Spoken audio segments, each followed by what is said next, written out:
Hello there, hi there, breaking news as we speak.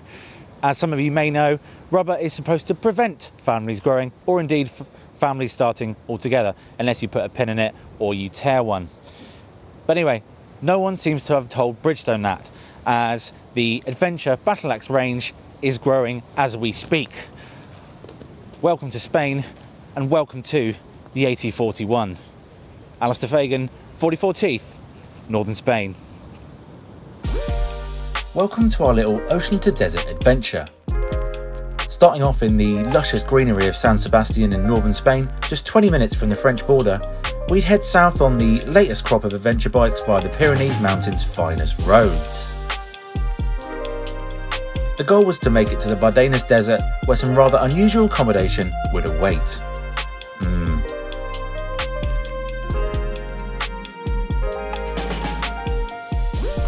Well, good morning. Or should I say, hola. Welcome to the beautiful city of San Sebastian, up in northern Spain, about an hour east of Bilbao. What a city. We came here yesterday, had a little tapas tour.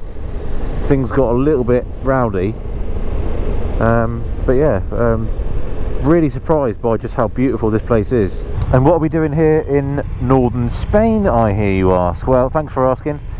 We are here on the launch of Bridgestone's all-new AT41 adventure tyre. But tyre tests and tyre launches they're brilliant fun.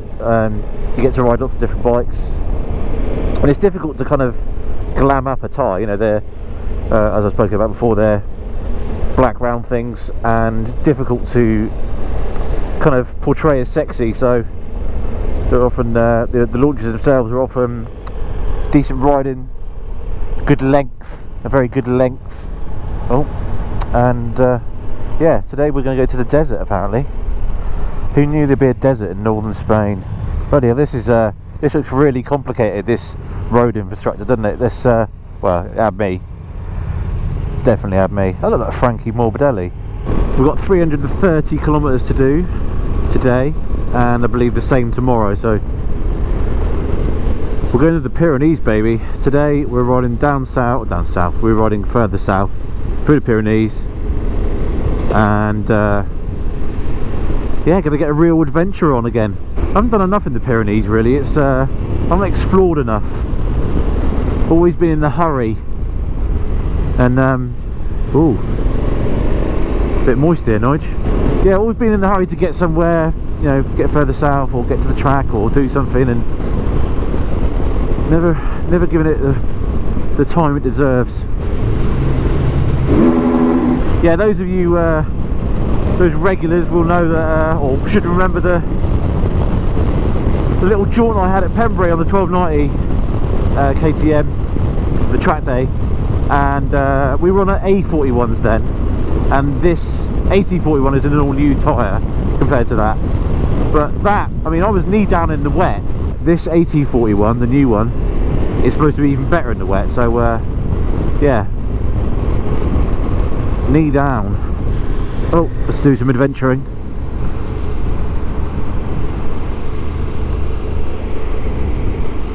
Bit grim, isn't it? Oh, we got a fire on here, Nige. That doesn't look very, is that supposed to be? Oh right, it's a furnace. It's a furnace.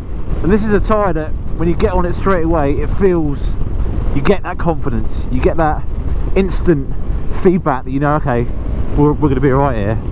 And for an adventure tyre where you're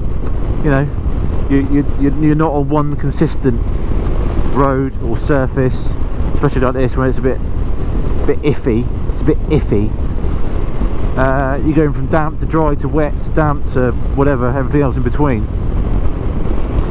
This you know, regardless of what bike you're on, this tyre definitely gives you that confidence to it's like a Daley Thompson. It's just shouting, I'm Daley, I can do everything. I'm not just a Linford Christie, I'm a Daley Thompson. Well, we just come over to the other side of the mountain. It's just like a switch. Fog, mist, rain, damp. And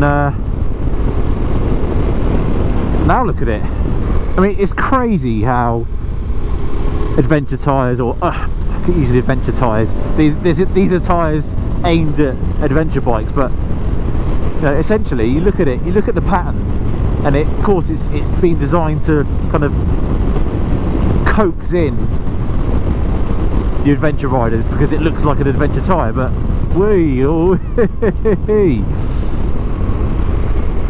the point is that these kind of tyres have come on so much, as have the bikes, but you know, you could easily do 5,000 miles on these tyres and do a track day and get your knee down in the wet, hence the Daley Thompson reference earlier.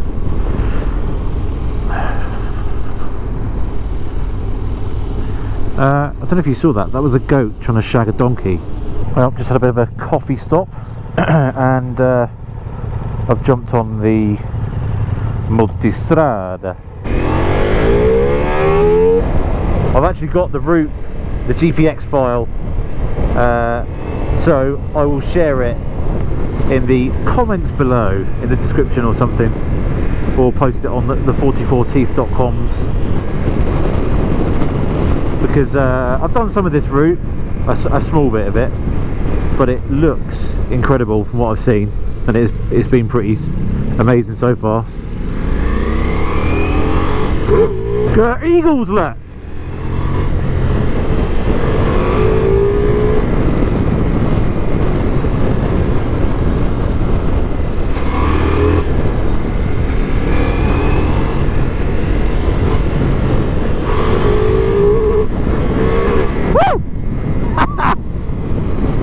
What a road! Can't park there, mate!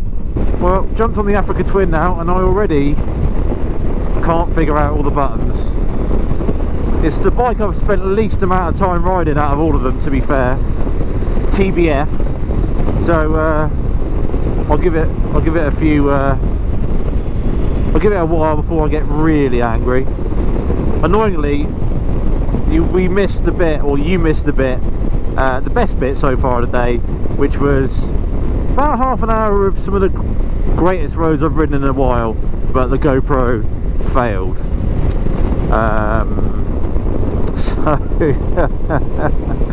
Absolutely fantastic. Makes a lovely noise, this big induction bark, and when we stop for photos you can hear the Hondas. They are the loudest, definitely. I always thought that ridden in isolation the Honda was a good bike. It is a good bike, but it's definitely short when you jump off the Ducati in the KTM. And now I believe it's 1 o'clock and we're going to have some luncheon and really head to work this afternoon on the adventure, because this is what life's all about, adventuring. Better stand up and do some adventuring. There we go. We're really adventuring now. Roquefort, is that where the cheese comes from? It's not even about the performance or the, you know, or the sporty nature, or it just feels a bit cheap. Well, and it is cheaper. It's not as easy to ride. The front always wants to push on. There's no quick shifter. It's just not as an enjoyable experience as getting on the other two, that's all. Sorry, Africa Twin owners, sorry. Well, lunch we had, for luncheon we had lettuce and tuna. I'm on the GS, mate, yeah. For luncheon we had lettuce and tuna, followed by some Spanish ham and asparagus, and then we had veal cheek, which was revolting. And now I'm on the GS. Oh, service overdue. Oh, fuck off. What a surprise. Get an error light on a GS. Ah, the old fart box. Well, that's nice. Gert Church. GS never lies. It's 32 degrees. Sweating like an absolute...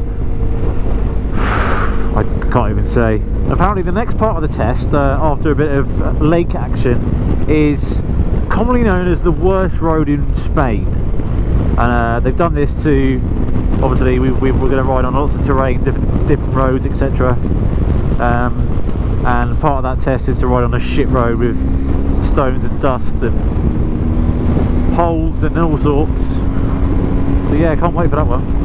How do they get the lake so nice over here? Are they artificially inseminated?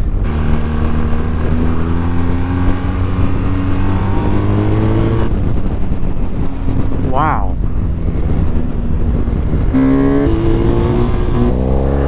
Well, they're right, it's shit.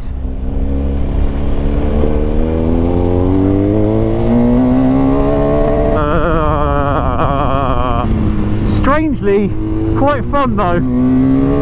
It's like, oh shitting hell. It's like shit supermoto on big fucking trail bikes. Oh, this ABS is not good. Jesus Christ. It is, however, a very quick way to end your life if you wanted to.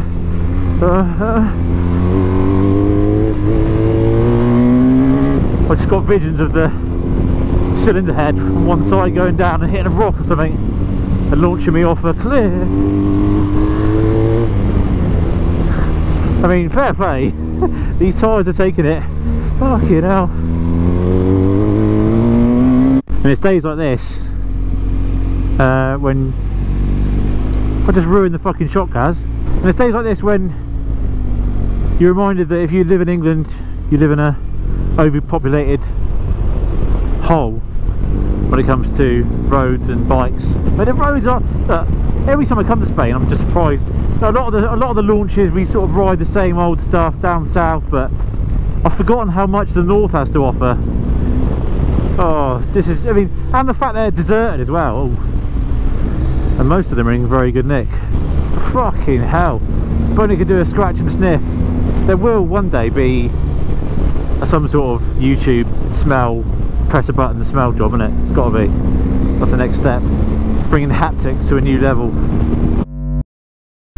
And just in case you wanted to take your adventure bike off-road, they've given us a token farmer's lane to come down. So we are in the Bardenas Desert / National Park. There's a pig. Is it a sheep? I can't really see. It looks like Admiral Stinkenhausen. Vamos! That's a sheep. And apparently we're not staying in a normal hotel. We're staying somewhere different. Which I'm guessing is going to be a bit strange. I hope it's not a tent. Yeah, I can't be doing with a tent. Tents are for Duke of Edinburgh awards, festivals, and really cheap camping holidays with your family. What a crazy landscape. We've gone from luscious green northern Spain to like proper barren desert land. This is look at all those little cocks and knobs. A strange place. It's like going from the luscious greenness of Wales to Morocco in literally a flick of a switch. That looks like a scene out of Hangover, doesn't it? Okay, so this looks like we are at the Hotel Air de Bardenas. Okay. Well, at least it's a hotel. Well, they said it would be weird and wonderful, and it's definitely weird. This is the accommodation for tonight. It's called a bubble.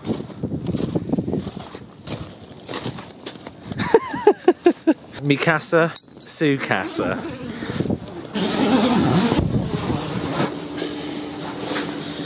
Ah, and here it is, sports fans.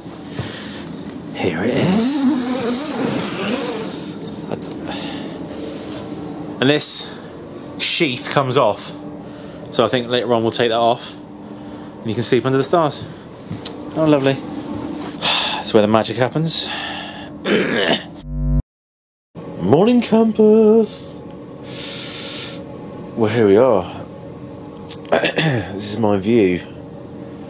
It's been woken up with a mild sunrise. Sounds a bit strange, doesn't it?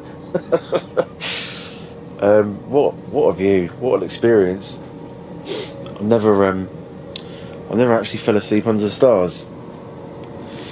got this sort of weird cloud formation going on. Bit of a noise situation. We've got a bit of a generator going on there that kept me awake a bit, but anyway, let's continue the adventure. I'm feeling rather tired. We're on the little bikes today. Big bikes yesterday, little bikes today. So got Tenerés, Dennis Nordens, F850 GS's, and I've jumped on the KTM 890 Adventure. Hello darling. My arse is in surprisingly good state actually this morning. Feel much better after a little bit of sleep. Yeah, I mean yesterday we did 350 clicks, and I just sat on a bike for the first time again, and it's remarkably pain-free, so we're in for a good day today. Morning ramblers. Hola. I suppose we had better talk about the tyre itself there, the AT41. This is a tyre that's been designed by Bridgestone in, I guess, following the fashion of adventure bike riders. You know, they see that adventure bike riders don't necessarily take their bike off-road, but want that kind of off-road style, and it's a road tyre being made to look like a more of an off-road tyre. And you know, you see so many adventure bike riders who haven't got a clue, who've got the sort of big knobbly trail tyre, you know, off-road biased trail tyres on it, and you know, what's the point? If you're riding just on the road, what is the point? So here's the answer to those people's needs. The focus was on wet weather performance, and like I said yesterday, the A41, I was knee down in the wet on a track day, so the wet performance wasn't really that bad. But in comparison with the A41, you know, they put a lot more effort in, and different compound, and obviously the tread helps as well, pushing the water out. And yesterday, you know, when those wet roads in the mountain, in the Pyrenees, just before we got over the other side. Oh, hello, Nige. Cheers. But yeah, just before we got onto the sunny side of the Pyrenees, we were hacking around in the wet, and I'll tell you what, I mean, there wasn't any complaints from this side anyway. We'll also focus on making the front last longer, so you're now going to get sort of, you know, mileage is a subjective thing, isn't it? I mean, there's so many variables, but you're going to get kind of 7,000–8,000 miles from a set of hoops, which is obviously pretty good. In terms of outright grip, I mean, we've been riding like utter Jeremy Hunts, safely of course, and there's nothing to complain about. I've had a few people complaining about road noise of trail tyres, and that they are inherently noisier, but there's nothing that makes me go, oh man, these are too noisy, or oh, I can hear these tyres. Maybe, you know, depending on the surface of the tarmac, then yes, but 99% of the time I don't think about that. So oh, this is nice, isn't it?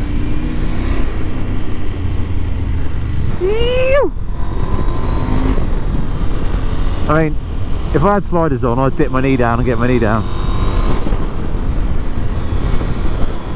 Now obviously every tyre should have the skid test.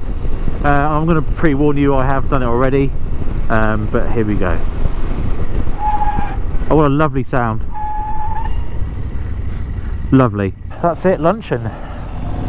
Aroa Bodegas. So once again, I'll report back on my findings after we've partaken in the gastronomy.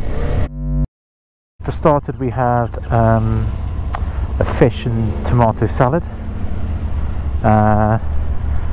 followed by an artichoke and jamon sort of arrangement, which is very nice. And then we had a whole sea bass. It came out on the plate as a whole fish. Gary didn't have the fish. He had some meat because he didn't like stuff coming out of eyes and a bum hole. I've taken a Teneré for this afternoon's sortie, and yeah, life's good. I didn't wipe my bum properly, so This is it's not good when it's 34 degrees. That's a good thing about these tyres. You don't have to fart around. I know it's hot. I know it's warm. But you don't have to fart around waiting for them to heat up, or you know, cautious cutlass corners. You just go balls deep straight away. And for someone who struggles with patience, that's a real bonus. Hey! I mean, you really got to say, what else do you need for the road? A tyre, what else do you need, really? I mean, you can ride like an utter Jeremy Hunt with bikes like these. It doesn't matter if it's wet, dry, in between. It doesn't matter if the roads are shit. This really is all the grip you need.